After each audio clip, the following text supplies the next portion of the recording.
বান্দারে আজকে তোমরা যারা আমার নিয়ামতের প্রশংসা করো, আমি আল্লাহ আমার প্রশংসা করা হয় বলে বলেন সুবহানাল্লাহ। আমার দয়ার নবী মায়ার নবী সাল্লাল্লাহু তাআলা আলাইহি ওয়াসাল্লাম 12ই রবিউল আউয়ালের শুভেচ্ছা দেখার সময় যখন মক্কা নগরে আসিল, তাইবাসীরা সবাই আমার নবীকে নিয়ে আসার জন্য, লালন পালন করে দেওয়ার জন্য তায়েফ থেকে মক্কায় যখন রওনা হয়ে গেল, সবাই যেন বাবা ঘুরে আসলো। আমার নবীকে এতিম বলে কেউ কোলে নিল না, আমার নবীকে এতিম বলে কেউ লালন পালন করলো না, নবীর আব্বা না এই বলে আমার নবীজিকে কেউ আদর করলো না। এই বলে তাইফবাসীরা সবাই যেন মক্কা থেকে ফিরে আসলো। আমার হালিমা সাদিয়া রাদিয়াল্লাহু তাআলা আনহা মক্কা নগরে গেল। আব্দুল মুত্তালিবকে যাওয়ার পরে বলে, আব্দুল মুত্তালিব আপনার পোতা মুহাম্মদ নাকি জগতের মধ্যে এসেছে, কেউ তাকে লালন পালন করে দেওয়ার জন্য নিয়ে যায় না। আমি হালিমা কথা দিলাম আমি আপনার পোতাকে লালন পালন করে দিতে চাই। আব্দুল মুত্তালিব বলে, হালিমা আজকে তোমার নিজের সন্তানকে দুধ দিতে পারো না, আজকে তোমার নিজের সন্তানকে তুমি লালন পালন করতে পারো না, আজকে তোমার বাড়িতে দুই বেলা খাবার জোটে না, আজকে তোমার খেজুর গাছে খেজুর ধরে না, আজকে তোমার ছাগল বকরিতে দুধ দেয় না, আজকে আমার পোতাকে যদি তোমার কোলে উঠে দিই, কালকে তুমি আমার পোতা মুহাম্মদকে তুমি কি খাওয়াইবা, কালকে তুমি আমার পোতা মুহাম্মদকে কেমন করে লালন পালন করবা। হালিমা বলে, আব্দুল মুত্তালিব আমি নিজে না খাইয়া আমি মুহাম্মদের মুখে খাবার উঠায়া দিব, আমি নিজে না আমি ক্ষুধার্ত থাকিয়া আজকে আমি মুহাম্মদের পেট পূরণ করব। আমি কথা দিলাম মুহাম্মদ সাল্লাল্লাহু তাআলা আলাইহি ওয়াসাল্লামের কোন রকমের অসুবিধা হবে না। আব্দুল মুত্তালিব রাদিয়াল্লাহু তাআলা আনহু বলে, ও হালিমা আজকে আমার আমিনার কাছে তুমি চলে যাও, আমিনা যদি তার সন্তানকে তোমার কোলে উঠায়া দেয়, আমি আব্দুল মুত্তালিব কোনো বাধা দিব না, আমিনা যদি মেনে নেয় আমি বাধা দেব না। যাও আমিনার কাছে তুমি চলে যাও। আমার হালিমা মা আমিনার কাছে এসে যেমনই দাঁড়িয়েছে, অমনি যেন আমার নবীজি শিশুকালে মা হালিমার দিকে যেন টুকটুক করে তাকায়া আছে। আমিনা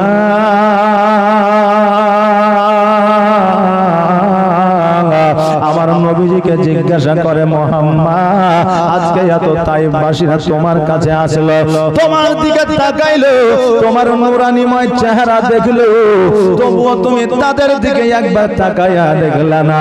আজকে হালিমা যখন তোমার দিকে তাকিয়েছে, তুমি টুকটুক করে হালিমার দিকে তাকায়াছো, কারণটা বুঝলাম না। আমার নবীজি বলে, মা আজকে আমি নবী, আমার আল্লাহ আমাকে রহমাতাল লিল আলামিন করে পাঠিয়েছে, আমার আল্লাহ আমাকে বড় নিয়ামত করে পাঠিয়েছে।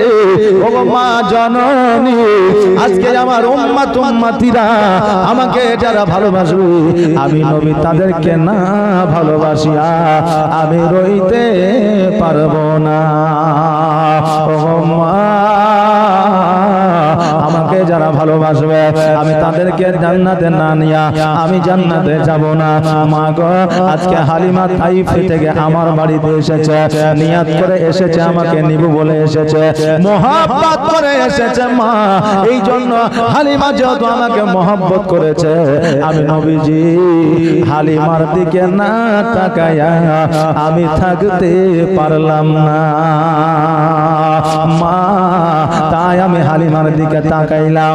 আমিনা রাদিয়াল্লাহু তাআলা আনহা বলে, ও হালিমা এত তাইফবাসীরা আসলো, কারো দিকে তাকাইয়া দেখলো না, আমার বেটা মুহাম্মদ যখন তোমার দিকে তাকিয়েছে, যাও আমার সন্তানকে তোমার কোলে উঠায়া দিলাম, তোমাকে দিয়ে দিলাম, তুমি লালন পালন করে দাও। হালিমা বলল, বোন আজকে তুমি যখন আমাকে দায়িত্ব দিছো, আমি কথা দিলাম আমার জান থাকতে প্রাণ থাকতে মুহাম্মদকে কোনো প্রকার কোনো রকম কষ্ট দিব না। আমিনা বলতেছে হালিমা আজকে তোমার মুখটা বড় শুকনা মনে হয়, তুমি কি খাওয়া দাওয়া করো নাই? হালিমা বলতেছে বোন রে, আমার বাড়িতে এক সপ্তাহ ধরে খাবার নাই, আমার বাড়িতে খেজুর নাই, জওয়ের আটা নাই, আমার বাড়িতে ছাগল বকরির দুগ্ধ নাই, আমি 7 দিন ধরে অনাহারে। শুধু আমি নয় আমার সঙ্গে আমার স্বামী হারিস রয়েছে, আমার স্বামীও 7 দিন ধরে অনাহারে আছে। আমার নবীজি বলল আমি হালিমা তুমি দাঁড়ায় যাও। আমার মা আমিনা ঘরের মধ্যে প্রবেশ করলেন, 2টা খেজুর নিয়ে এসে আমার হালিমা তো সাদিয়ার হাতে তুলে দিলেন। হালিমাকে বললেন হালিমা খেজুর 2টা তুমি খেয়ে নাও, আর একটু পানি পান করে নাও, তোমার খিদা নিবারণ হয়ে যাবে। হালিমা ওই খেজুর 2টা না খাইয়া নিজের আঁচলের মধ্যে আপনার বাঁধতেছে। আমিনা বলে হালিমা আমি খেজুর 2টা তোমাকে খাবার জন্য দিলাম, আজকে তুমি খেজুর 2টা আঁচলের মধ্যে বাঁধছো, কারণটা কি? হালিমা 2 চোখের পানি ছেড়ে দিয়ে বলে আমিনা আজকে আমি শুধু অনাহারে না, আমার স্বামীও অনাহারে আছে, আমি আর আমার স্বামী হয়তো খেয়ে নিব, পানি পান করব, খিদা নিবারণ হয়ে যাবে, তবে আমিনা আমার বাড়িতে একটা আমার নিজের সন্তান আছে যার নাম হলো জুমরা, ওই আমার নিজের সন্তান না খাইয়া 1 সপ্তাহ ধরে অনাহারে আছে। ওই আমিনা আমি মা হইয়া আমি ওই সন্তানকে ছাড়িয়া কেমন করে খেজুর খাইতে পারি? মা একে বলা হয়। শুধু হালিমা নয় রে মা, শুধু হালিমা নয় রে বাবা, আজকে আমার আপনার মা নিজে না খাইয়া নিজের সন্তানকে খাইয়েছে। আজকে বাবা নিজের শখ সাধনা করিয়া আজকে সন্তানকে টাকা পয়সা দিয়ে জুতা চপ্পল আর জামা কিনে দিয়েছে। আজকে নিজের বাবা নিজের খাটনির পয়সা দিয়া বেটাকে মোটরসাইকেলের তেল কিনে দিয়েছে, বেটা ফুর্তি করেছে, বাপ কষ্ট করে কামাই করেছে, মা 10 টাকা করে লুকায়া রেখেছে, ওই টাকা দিয়ে দাওয়া কিনবে, ওষুধ কিনবে, আর কত নিয়াত করেছে। সন্তান যখন অসুবিধায় পড়েছে ওই মা ওই সন্তানকে টাকাগুলো বাহিরে করে দিয়েছে। এই জন্য রে বাবা সন্তানের জান্নাত হইল মায়ের পায়ের তলে। ওই মা বাবা সন্তানের জন্য কত কষ্ট করেছে। আজকে জগতের মধ্যে তাকায়া দেখলে মনে হয় জগতের মধ্যে শয়তান অতটা আমাদের দুশমন নয় যতটা দুশমন পিতা ও মাতা। এখন জগতে ঘুরে বেড়িয়ে দেখা যায় না সন্তানের সঙ্গে বাপের মিল নাই, মায়ের সঙ্গে বউয়ের মিল নাই। এখান থেকে দেখা যায় যে সবচাইতে বড় দুশমন হচ্ছে ছেলেদের মা বাবা। এটা মনে হয় কি হয় না? যদি না হতো 100-র মধ্যে 95টা পরিবারে বাপের সঙ্গে মায়ের সঙ্গে ছেলের মেল নাই। তা আমরা মনে করি বাপ মা আমাদের দুশমন, কিন্তু যুবক বলে যায় আজকে যদি তোমার বাপ মা তোমার দুশমন হতো 10 মাস 10 দিন গর্ভে রাখতো না। আজকে যদি তোমার বাপ মা তোমার দুশমন হইতো, তুমি জ্বর হইলে, চালা হইলে, অসুখ হইলে বহরমপুর মেডিকেলে নিয়ে যাইতো না, তোমার জন্য পরিশ্রম করে সারা দিন রোদ্রের তাপে জমিতে কাজ করতো না, আজকে খালি পায়ে রোদ্রের তাপে রোডের মধ্যে হাঁটতো না।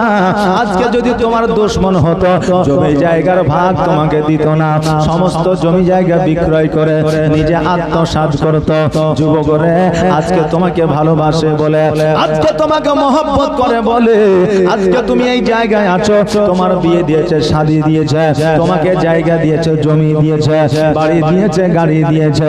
অতএব তোমার বাপ মা দুশমন নয়, তোমার বাপ মা তোমার জান্নাতে যাওয়ার রাস্তা। জোরে বলেন সুবহানাল্লাহ। তোমার বাবা মা ছাড়া তুমি জান্নাতে যাইতে পারবে না, কেননা আমার দয়ার নবী মায়ার নবী সাল্লাল্লাহু তাআলা আলাইহি ওয়াসাল্লাম বলেছে যারা পিতা ও মাতাকে কষ্ট দিল, 1000 বার যদি হজ করে, 1000 বার যদি মসজিদে যায়, 1000 বার যদি দান খয়রাত করে, তার কোনো ইবাদত কাজে লাগবে না। পিতা মাতা যদি খুশি না থাকে তার নসিবে জান্নাত জুড়বে না। এই জন্য বলছে মায়ের দিলেতে ব্যথা কখনো দিও না, কখনো দিও না। মায়ের দিলেতে ব্যথা কখনো দিও না, কখনো দিও না। আর মায়ের দুয়ায় পাওয়া যাই গো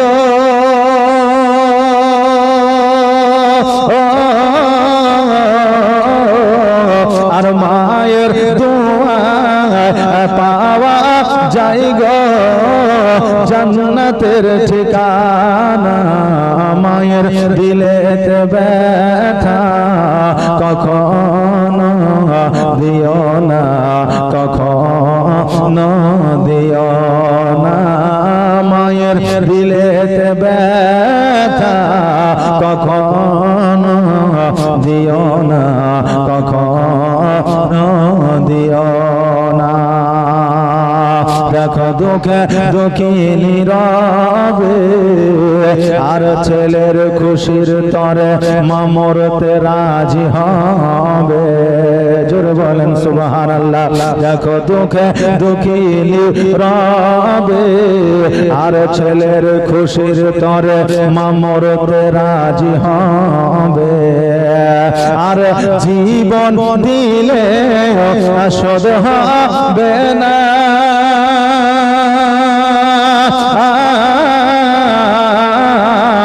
আর জীবন দিলে শোধ হবে না। মায়ের দুধের দেনা, মায়ের দিলেতে ব্যথা কখনো দিও না, কখনো দিও না। আর মায়ের দোয়ায় পাওয়া যাই গো জান্নাতের ঠিকানা।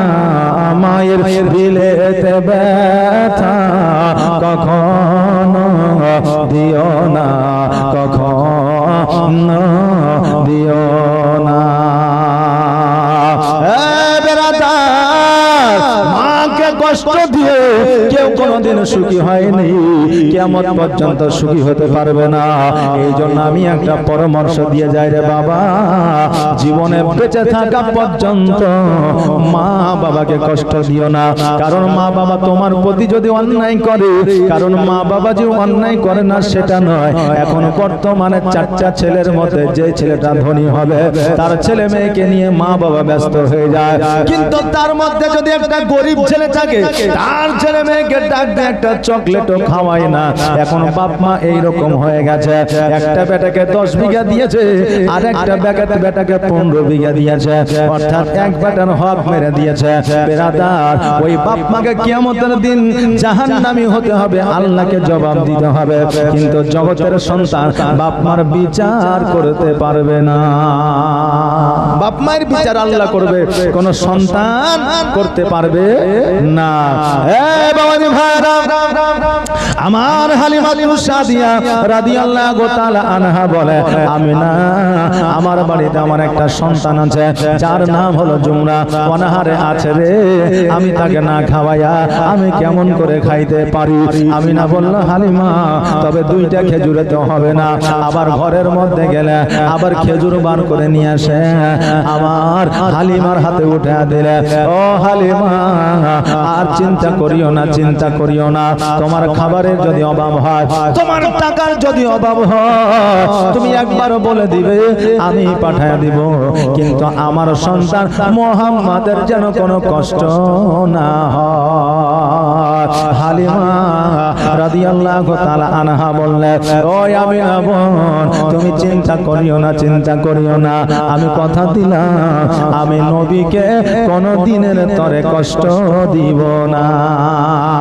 হালিমা সাদিয়া আমার নবীজিকে লইয়া যেন আপনার বাইরের দিকে চলে আসলেন, আসার পরে দেখছে যেন আব্দুল মুত্তালিব রাদিয়াল্লাহু তাআলা আনহু কাবা ঘরে হেলান দিয়ে যেন আপনার বসে আছে। হালিমা আব্দুল মুত্তালিবের কাছে যাইয়া বলে, ও আব্দুল মুত্তালিব, আমি না আমার কোলে মুহাম্মদকে উঠা দিয়েছে, আমি নিয়ে যাই তাইফে লালন পালন করার জন্য, তবে আপনার কি কোনো আপত্তি আছে? আব্দুল মুত্তালিব বললেন, আমার কোনো আপত্তি না, কিন্তু আমার মুহাম্মাদের বাপ নাই, আমার মুহাম্মদ বড় ইতিম, অতএব আমার সন্তান আমার পোতা যেন কোনো কষ্ট না পায়। হালিমা বললে, ঠিক আছে, কষ্ট পাবে না। হালিমা উটের পৃষ্ঠে চেপে গেলেন, যাওয়ার পরে উটের লাগামখানা ধরে যখন টান দিলেন, ওট যেন আগায় না। হারিস বলে, ওট কেন যায় না, ওট কেন যায় না? আল্লাহ তাবারক তাআলা উটের জবানটা খুলে দিলেন। ওট বলে, হারিস রে, আমার লাগামখানা ধরে অতক্ষণ ধরে টান দিও না, যতক্ষণ পর্যন্ত আমাদের দোনো জাহানের বাদশা আকা মওলা মুহাম্মদ রাসূলুল্লাহ সাল্লাল্লাহু তাআলা আলাইহি ওয়াসাল্লামকে আগে যতক্ষণ না দেবে, আমি উট এক পাও আগামো না। আমার নবীজিকে যখন আগে দিয়ে দেওয়া হলো, উট এত জোরে চলতে আরম্ভ করলো, উট যেন আর দাঁড়ায় না। উট এক সপ্তাহ ধরে অনাহারে আছে। তাইফবাসীদের কাছে পৌঁছে গেল। তাইফবাসীরা বলে, হালিমা, তোমার উটকে তুমি কি খাইয়েছো? কি এমন ছোলা খাইয়েছো? কি এমন লালি খাইয়েছো? কি এমন ঘাস খাইয়েছো যে আজকে তোমার উট শক্তিশালী হয়ে গেছে? হালিমা বলতেছে, ওরে তাইফবাসীরা, আমার উটকে লালি খাওয়াই নাই, ছোলা খাওয়াই নাই, আমার উটকে ঘাস খাওয়াই না, আমার উট আজকে এত দ্রুত বেগে ছুটছে এই কারণে, কারণ আমার উটের পৃষ্ঠে যে ছেলেটি বসে আছে, এই ছেলেটি হলো সারা জাহানের বাদশা, এ হলো মুহাম্মদ রাসূলুল্লাহ সাল্লাল্লাহু তাআলা আলাইহি ওয়াসাল্লাম। আজকে নবীর প্রেমে পাগল হইয়া আজকে তার জাযবা বেড়ে গেছে। জোরে বলেন সুবহানাল্লাহ। নবীর প্রেমে যারা পাগল হয়েছে, নবীর আশিক যারা হয়েছে, তাদের পেটে খাবার না থাকলেও তারা যুদ্ধের ময়দানে জয়লাভ করেছে। জোরে বলেন সুবহানাল্লাহ। খাবার নাই, অনাহারে রয়েছে, তবুও আমার আল্লাহ তাবারক তাআলার তরফ থেকে যেন রহমত বর্ষিত হয়েছে। যারা নবীর প্রেমিক হয় তাদের কবরে কাফন ময়লা হয় না। যারা নবীর প্রেমিক হয় তাদের দেহ কোনো পোকা মাকড় শিয়াল বাঘে খায় না। যারা নবীর প্রেমিক হয় তাদের কবর অন্ধকার হয় না। যারা নবীর প্রেমিক হয় তারা কোনোদিন জাহান্নামে যায় না। যারা নবীর প্রেমিক হয় তাদের কোনোদিন চেহারা মলিন হয় না। যারা নবীর প্রেমিক হয় তারা কোনোদিন জেনাখোর হয় না। যারা নবীর প্রেমিক হয় তারা কোনোদিন সুদখোর হয় না। যারা নবীর প্রেমিক হয় তারা কোনোদিন মিথ্যাবাদী হয় না। যারা নবীর প্রেমিক হয় তারা কোনোদিন গীবতকারী হয় না। যারা নবীর প্রেমিক হয় তারা কোনোদিন বড়দের অসম্মান করে না। যারা নবীর প্রেমিক হয় তারা ছোটদের আপনার স্নেহ না করে, মায়া মমতা না দেখায়া, ওই ছোটদের ভালোবাসা না দিয়া থাকতে পারে না। এটা হলো আমার নবীর আশিক। জোরে বলেন সুবহানাল্লাহ। এই জন্য বলছে নবীর প্রেমে আর নবীর প্রেমিক যারা দিশেহারা মরণের ভয় করে না, প্রেম তো মরে না। জোরে বলেন সুবহানাল্লাহ। আর প্রেম করেছেন ইব্রাহিম নবী, নমরুদের আগুনে ফেলি, আগুন হইল